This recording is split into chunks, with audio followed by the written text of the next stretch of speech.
여러분 안녕하십니까? 그동안 저희들이 신라의 불교 문화에 대한 부분을 벌써 30여 차례에 걸쳐서 말씀드렸습니다. 제 생각은 우선은 이 불교문화 산책이라고 하는 이 방송을 역사적인 배경으로 해서 신라, 고려, 조선, 그리고 현대 이제 이렇게 쭉 나누어서 한번 훑어보고 그 다음에 이제 미래불교의 방향은 과연 어떤 것이어야 하겠느냐라고 하는 것을 다시 또 말씀드리고 싶은데 오늘 여러분들께 말씀드리려고 하는 주제는 오늘부터 고려불교에 대한 부분을 말씀드리려고 합니다. 그러니까 고려라고 하는 나라가 이룩했던 불교 문화, 그리고 고려 불교의 장점과 단점, 또 고려 불교가 배출한 위대한 스님들은 어떤 분이 있었는가 하는 것을 중점적으로 다루어 보려고 합니다. 오늘 그 고려 불교의 첫 번째 시간으로 저는 그 고려 태조 왕건이라고 하는 인물의 불교관에 대한 말씀을 드리려고 합니다. 이 고려태조 왕건이라고 하는 분은 개성 출신이고요. 개성의 호부였던 왕룡이라고 하는 분의 아드님이었습니다. 이 왕룡이라고 하는 분은 아주 뛰어난 자산가고 또 당시의 개성이라고 하는 것은 기록을 보면은 거의 국제 무역항이었던 것 같아요. 그러니까 중국이나 일본은 물론이고 저 멀리 중동 지역 또 유럽에서까지 많은 상인들이 몰려드는 그런 곳이었는데 이곳에서 아주 뛰어난 사업 수완과 인격으로 말미암아 엄청난 부를 얻었던 것 같아요. 그래서 이제 개성을 기반으로 하는 소위 호족 가정의 한 분이었는데 이제 어렸을 때 아주 귀한 경험을 이 왕건의 아버지가 하게 돼요. 즉, 그 왕건의 집 부근에서 왕건이 아주 어릴 때니까 젊어를 때 아이들하고 놀고 있을 때 웬 지나가던 스님이 왕건을 유심히 보더니 아버지를 뵙자고 그래요. 그래서 이제 아버지가 무슨 일인가 싶어서 스님 왜 그러세요 하고 물어보니까 그 스님 대답이 이 아이는 커서 임금이 될 것 같으네요. 그런 그 관상과 또 기품을 가지고 있습니다. 이렇게 얘기를 해요. 그래서 참 속으로 놀랍기도 하고 깜짝 놀라서 스님 혹시 본명이 어떻게 되시는지요? 아, 예, 저는 도선이라고 합니다. 바로 이제 그 신라 마리업에 활동했던 위대한 풍수 전문가였던 도선국사의 점지를 받은 거죠. 그러니까 이것이 보통 사람이 얘기한 것이 아니라 도선국사가 말씀했다는 면에서 굉장히 믿음이 가는 것이고, 그래서 이 왕룡은 그 다음부터 아주 의도적으로 이 아이를 왕으로 키우려고 하는 그런 기획하에서 교육을 시키고 또 훈육을 시켰습니다. 그러니까 아주 어린 나이부터 왕이 되기 위한 훈련을 받은 셈이죠. 이제 왕건이 성장했을 무렵에는 우리나라 역사에서 이른바 후삼국 시대라고 부르는 혼란의 시기가 펼쳐졌던 시기입니다.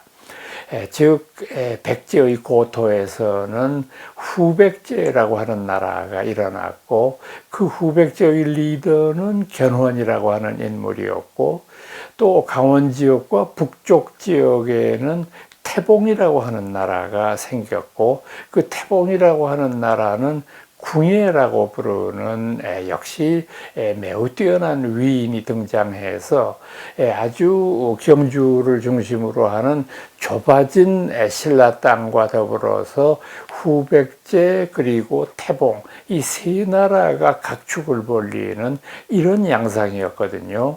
그러니까 이제 아무래도 이 왕건의 입장으로 봐서는 견훤의 밑에서 이제 출세를 꿈꾸는 것보다는 아마 태봉의 궁예가 훨씬 편했겠죠. 이 지역적으로도 그렇고. 그래서 궁예의 휘하에 몸을 담았는데 타고 태어난 인품이 뛰어나고 또 군사 전문가로서의 전술 전략도 상당히 능했기 때문에 곧바로 궁예의 눈에 들어서 멀지 않아서 곧바로 태봉의 2인자까지로 성장을 합니다. 그래서 뭐 결코 순탄한 것만은 아닙니다만은 왕건은 굉장히 그 궁예의 총애를 받았는데 훨씬 후대의 일이기는 합니다만은 이 궁예가 상당히 뛰어난 인물이었는데도 불구하고 지금 저희들이 보기에는 조금 그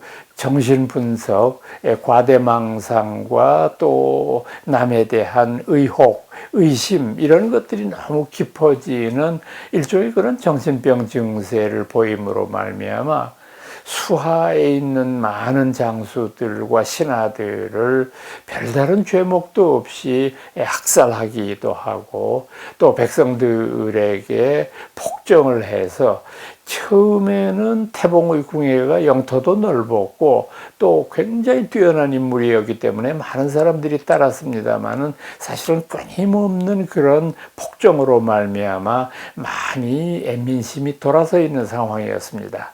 그래서 이제 많은 측근에 있는 신하들이 결국은 궁예를 몰아내고 난 다음에는 태조 왕건만한 인물이 없지 않느냐. 그래서 이제 그분을 옹위하기로 결정을 하고 궁예를 거사시켜서 이분이 이제 새롭게 태봉의 2대 국왕으로 등장을 하게 되는 거죠.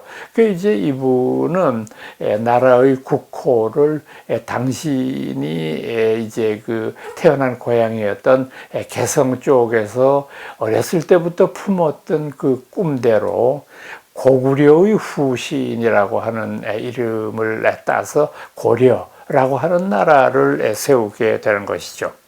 이분은 그야말로 맞다나 고려 왕조를 건국한 태조인데 고려를 건국하고 난 다음에도 참 처음에는 어려웠습니다. 왜 어려웠느냐 하면은 견훤이라는 인물이 워낙 뛰어난 지략가고 군사 전문가였기 때문에 상당히 그 고려와 이제 그 후백제와의 갈등에 있어서 고려가 상당히 밀리는 쪽이었어요. 그래서 10번 싸우면 8, 9번은 질 정도로 견훤을 도저히 당해낼 애체간이 없었고 또 이제 이런 와중에서 이 왕건이라고 부르는 인물은 자기가 왕위를 얻었지만은 자신의 후원 세력으로는 결국 호족들에 의지하는 수밖에 없어요. 그래서 자기와 같은 그런 배경을 가지고 있었던 개성 출신의 많은 호족들이 군자금도 되고 또 군사들도 차출해내고 이런 도움으로 왕조를 운영했기 때문에 결국은 호족 중심의 나라가 될 수밖에 없었고 그러나 참 이 여러 가지의 면에서 그 견훤이 이제 그 스스로 자멸하는 것은 결국은 자중질환 때문에 그런 거거든요.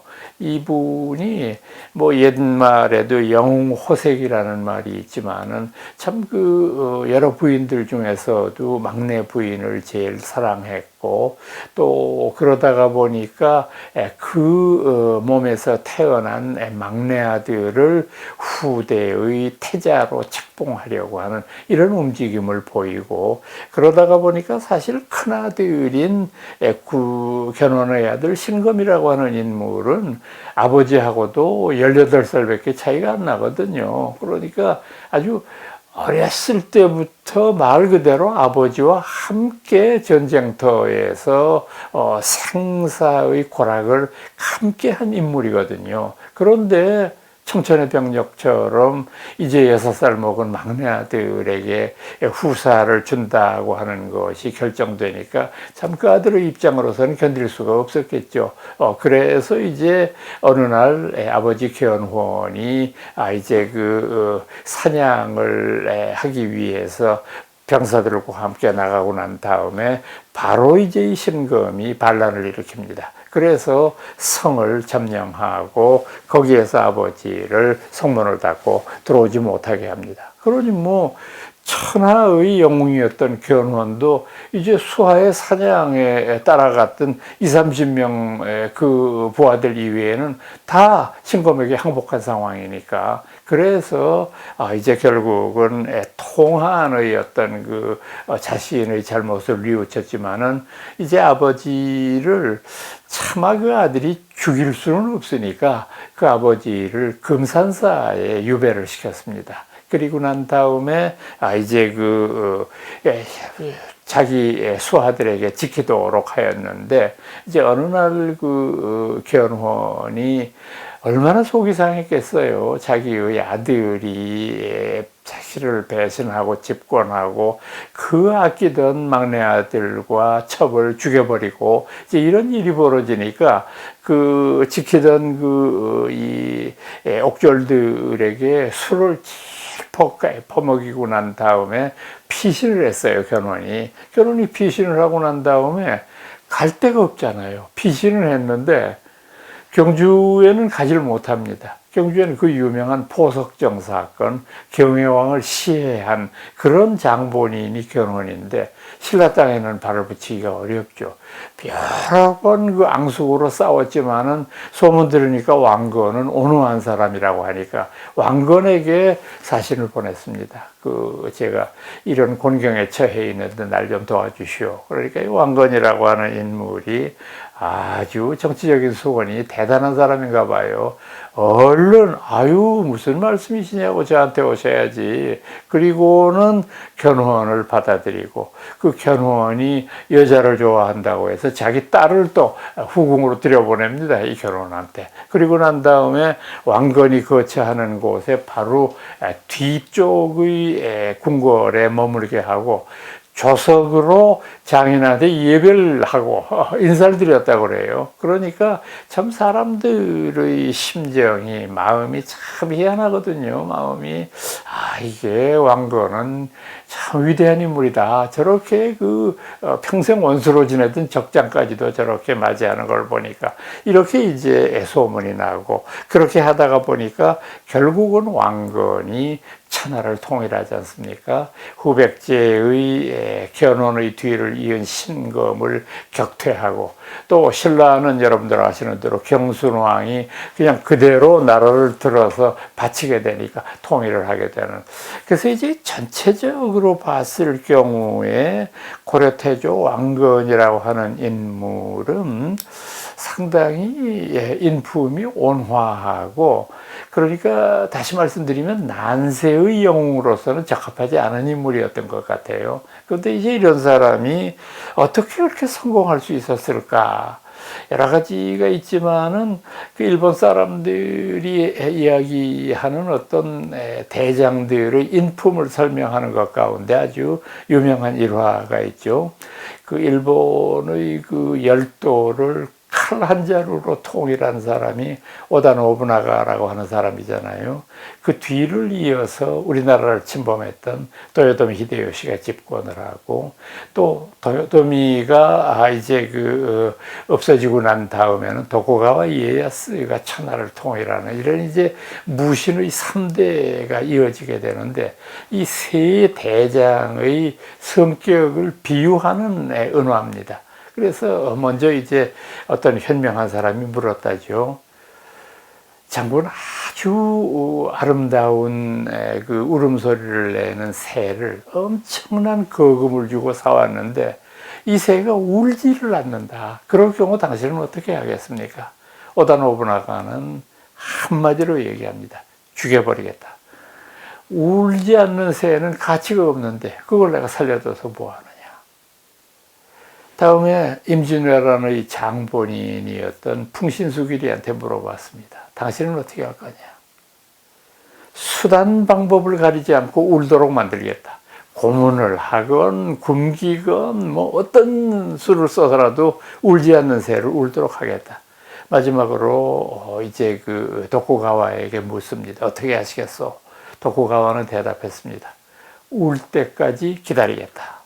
그러니까 결국 최후의 승자가 된 사람은 인내심이 강한 인물, 도쿠가와였거든요. 뭐 비유가 적절하지 않을런지는 몰라도 왕건은 그와 같은 인물이었어요. 참을 줄 아는 미덕이 있는 사람, 그리고 남을 학살하고 죽이는 일로서 천하를 통일하려 한 것이 아니라 민심에 의거해서 선정을 베푸는 이, 바로 이런 이가 왕건이었다라고 하는 걸 알 수 있습니다. 오늘은 고려태조 왕건에 대한 말씀을 집중적으로 드렸습니다. 저는 다음 시간에 다시 오겠습니다. 여러분 안녕히 계십시오.